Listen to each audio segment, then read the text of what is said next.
প্রথম শ্রেণীর পৌরসভা হলেও নাগরিক সেবার ঘাটতিতে ভুগছে মানিকগঞ্জ পৌরবাসী।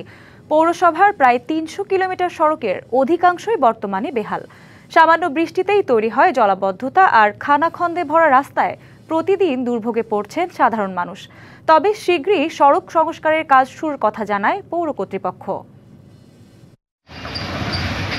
১৯৭২ সালে প্রতিষ্ঠিত মানিকগঞ্জ পৌরসভায় বর্তমানে বাস করছে প্রায় ২.৫ লাখ মানুষ, যাদের যাতায়াতের জন্য তৈরি করা হয় প্রায় ৩০০ কিলোমিটারের সড়ক। তবে নিয়মিত রক্ষণাবেক্ষণ না থাকায় বেহাল সড়ক।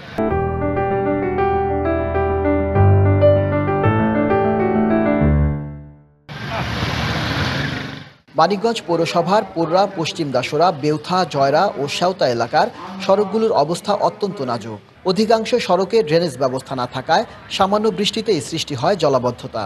খানাখন্দে ভরা সড়কে প্রতিদিন দুর্ভোগ নিয়ে চলাচল করছেন হাজার হাজার মানুষ। থার্ড ক্লাস পৌরসভা থাকলে একটা মানিকগঞ্জের পৌরসভাটা আছে এই সুযোগ সুবিধার দিকে। কালকে একজন অ্যাক্সিডেন্ট করছে, অ্যাক্সিডেন্ট করার পর সে শিশু বাচ্চারা প্রায় আহত হয়ে গেছে, মানিকগঞ্জ হাসপাতালে বন্ধ নেওয়া হয়েছে। এই জন্য এত নোংরা পানি এই জায়গায় দেয়, পাও কাঁচরা পানি তো ঘা হয়ে যায়, পানি বাইজা থাকে। এই যে ৩ দিন আগেও গাড়িতে ১২,০০০ টাকা লাগাইলাম এই পানির মধ্যে গাড়ি চালিয়ে। বেহাল সড়কে জনভোগান্তির বিষয়টি স্বীকার করে মানিকগঞ্জ পৌর প্রশাসক জানান, সংস্কার কাজের জন্য টেন্ডার প্রক্রিয়া সম্পন্ন হয়েছে। আগের থেকে একটা প্রসেস চলছিল, টেন্ডারের প্রসেস। সেখানে বেশ কিছু রাস্তা, প্রায় ১২টা রাস্তা, এবং একই সাথে আমরা যেহেতু ড্রেনের ব্যবস্থাটাও ভালো না, একই সাথে ড্রেনের জন্য আমরা টেন্ডার করেছি। ওই কাজটা হয়তো কিছুদিনের ভিতরে শুরু হবে। দ্রুত সড়কটি সংস্কার করে জনদুর্ভোগ লাঘব করবে কর্তৃপক্ষ, এমনটাই প্রত্যাশা স্থানীয়দের।